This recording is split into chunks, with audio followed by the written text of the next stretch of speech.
अभी मैं एक और एजुकेटिव एपिसोड लेकर आ रहा हूँ। मैंने इसके पहले या इसके साथ में मैंने आज एक और इम्पॉर्टेंट टॉपिक पे बात की थी जिसका नाम है साइबर क्राइम, जो आज का एक ज्वलंत मसला है।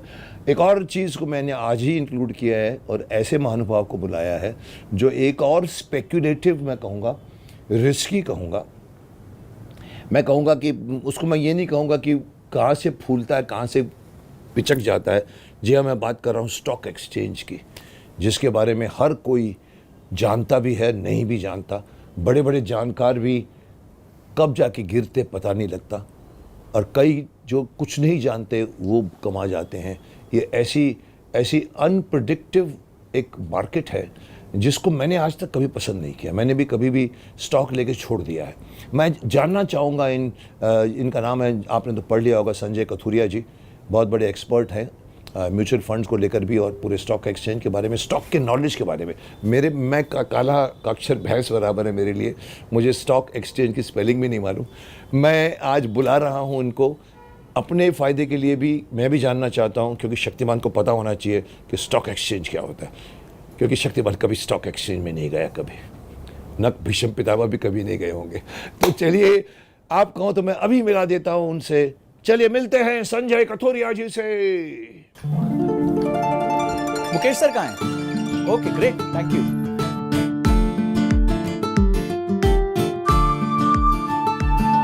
आइए। नमस्ते सर, नमस्ते नमस्ते नमस्ते। मैंने सुना आपके पास बहुत स्टॉक है।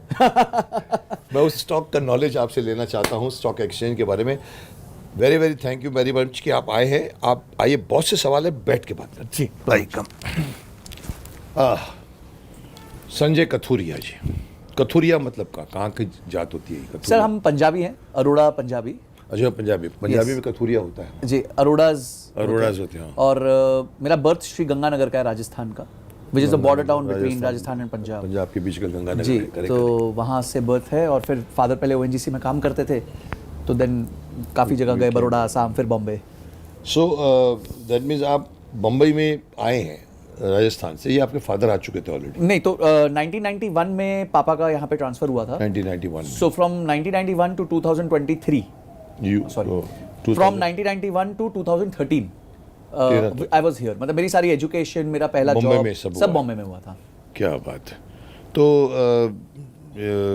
ये अचानक एक ऐसी लाइन में आप गए हैं जिसके बारे में मुझे ज़ीरो नॉलेज है, इसीलिए आई वाज इंटरेस्टेड कि ये call him, I would like to know myself also, जिसको हम स्टॉक मार्केट कहते हैं। जी सर।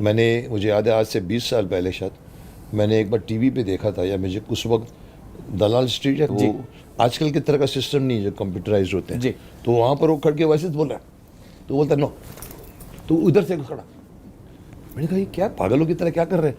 बोला सर इन लोगों का ये होता है कि दो मेरी तरफ से, एक मेरी तरफ से, ये मेरे भी कर दो, वो मेरे। मैंने कहा मुझे सब पागल दिखे है। और एक्चुअली देखा जाए तो जब स्टॉक ऐसी चीज़ है, शेयर मार्केट, मैंने अपनी बिल्डिंग में किसी को सुसाइड करते देखा है, मालूम पड़ा कि इसको लॉस हो गया। जब मेरे को नॉलेज था शेयर बाज़ार का उस ज़माने में, मैं जब एक्टर बना तो कई लोगों ने कहा सर स्टॉक ले लीजिए, पर मेरे को ये लगा कि ये ऐसी चीज़ है कि अगर उसको ज़ुकाम हो गया तो शेयर गिरता है, इसके ये पैसे बढ़ गया, ट्रंप आ गया, उड़ जाता है। ऐसे स्पेक्यूलेटिव मीडियम में क्यों घुसते हो?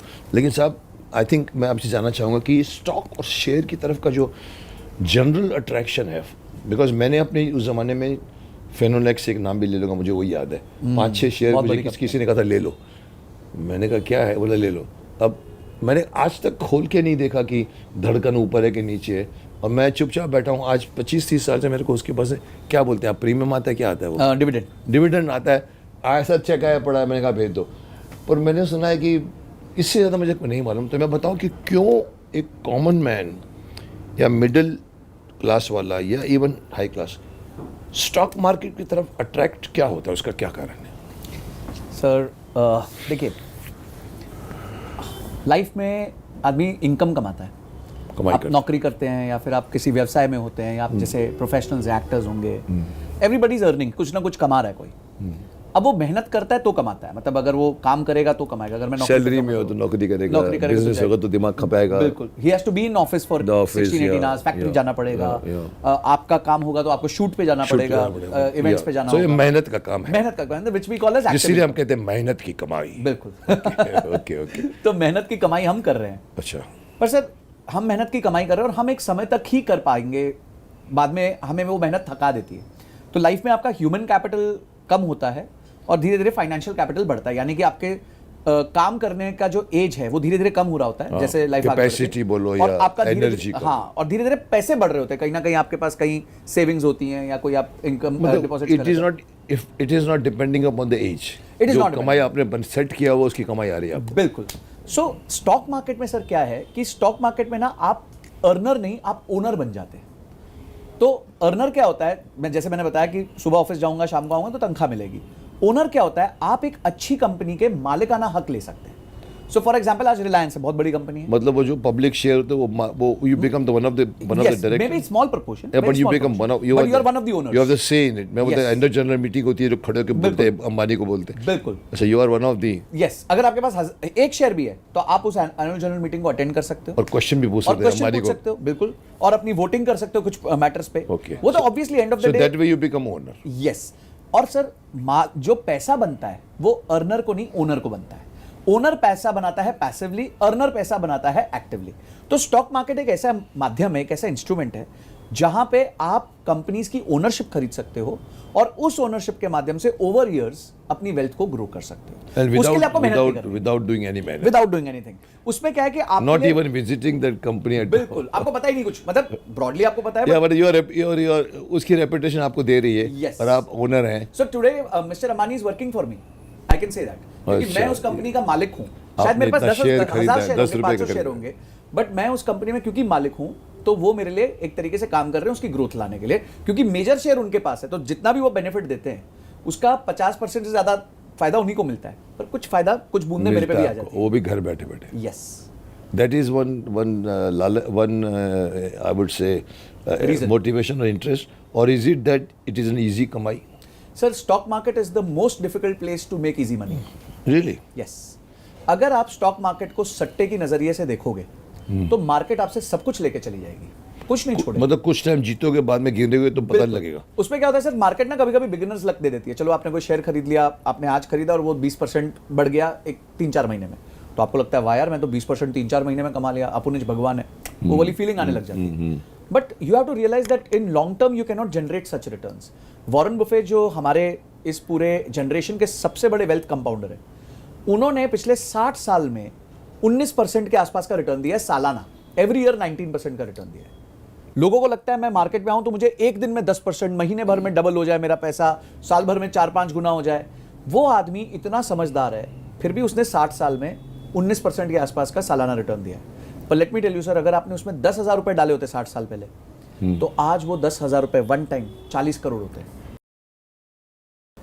नहीं, आप बोल रहे हैं कि वो अब उसकी भूफनर किसकी बात कर रहे हो, वो इतना इंटेलिजेंट है कि उसने 19% दिया, उसका क्या मतलब? सर देखिए, अभी आपके पास, आप मेरे को जैसे ऑफ द कैमरा बता रहे थे कि कोई एक व्यक्ति आया जिसने आपको, हाँ, जिसने मुझे कहा, मैं थोड़ा सा बिलीव कर दिया जी। तो सर ये क्या है कि आपने एक पर्टिकुलर रिटर्न्स के लिए, एक्सपेक्टेशन के लिए आपने पैसा निवेश किया। हाँ, वो हम जैसे कहते हैं कि EFGH, ये 4 चीजें मार्केट्स में आपको ड्राइव करती हैं। E मतलब इमोशन, F मतलब फियर, G मतलब ग्रीड और H मतलब होप। क्या बात। तो ये EFGH, ये 4 चीज। E से क्या? Emotion, okay, fear, greed, hope. तो ये आपको ट्रैक, ये आपको टेम्प्ट या ले जाती है। यहीं से आपका पूरा इन्वेस्टमेंट का जर्नी तय होता है। अगर आप ज्यादा ग्रीडी हो जाते हैं तो आप ऐसे इंस्ट्रूमेंट्स में पैसा डालते हैं या ऐसी जगहों पे पैसा डालते हैं जहां पे रिटर्न ज्यादा होते हैं पर उसकी गारंटी कम होती है, उसकी सेफ्टी कम होती है। मतलब they are not reliable. But जैसे आपने भी कहने की कोशिश की कि हम लोग उसमें कर देते हैं तो बाद में हमको शुरू में कमाई दिखती है, आपको बाद में फंस जाते हैं मोस्टली लोग। बिल्कुल। Is it something similar to Las Vegas में जो बड़े बड़े वो हैं कसिनोज, वहाँ पर तो कहते हैं कि भाई जब कोई नया आदमी आता है तो वो उसको जिताते हैं बाद में उसको हराते भी हैं। बिल्कुल। That is planned. यहाँ ऐसा तो कुछ नहीं है। सर देखिए वहां तो कहते हैं द हाउस ऑलवेज विंस, मतलब हमेशा आप वो लोग ही कमा के जाने के टाइम पे आप छोड़ के जाओगे, छोड़ के उनको जाओगे, मालूम है। बिल्कुल। इसमें कुछ गड़बड़ियां भी, कांच के नीचे से भी नंबर दिखा, ऐसा सुना है मैंने। Yes, I don't know, yes, yes. But कोई भी आदमी जीत के नहीं जाता। जी 10 लाख जीतेगा, अरे 10 लाख है यार, चल 9 लाख लगा देता हूँ। जी। एंड में करते करते वो पता लगा उससे सारे के सारे पैसे निकाल के फिर वो चला बट जाएगा। There again this greed. Yes but greed plus there is some kind of a planning of the casinos कि आदमी को पहले मोहित करो, पहचान करो, पहले उसको जिताओ। नशा हो गया उसको मारो। तो मारना भी उनके हाथ में है। स्टॉक एक्सचेंज में तो ऐसा कुछ नहीं है सर, स्टॉक कि आपको एक्सचेंज- इनको लॉस करो, ऐसा तो है नहीं। स्टॉक एक्सचेंज में ऐसा नहीं है, पर स्टॉक एक्सचेंज में ऐसे इंस्ट्रूमेंट्स हैं जिससे आप इमीडिएट लॉस कर सकते हो। फॉर एग्जाम्पल एक इंस्ट्रूमेंट है जिसे हम कहते हैं फ्यूचर्स एंड ऑप्शंस। अब ये इंस्ट्रूमेंट एक आम रिटेल इन्वेस्टर के लिए नहीं है, बिल्कुल नहीं। फ्यूचर्स एंड ऑप्शंस कहते हैं इसको, हम डेरिवेटिव्स कहते हैं। Derivative। वॉरेन बुफे कहते हैं derivatives are weapons of mass destruction, यानी कि डेरिवेटिव्स को वो न्यूक्लियर बॉम्ब कहते हैं। रियली तो होता क्या है सर, उसमें ना पैसा एक दिन में 20x 100x भी हो जाता है। आप 1 रुपया डालोगे तो 100 रुपया भी हो जाएगा, पर उसका प्रोबेबिलिटी नहीं होती और वहीं जाके लोग पैसा खो देते हैं।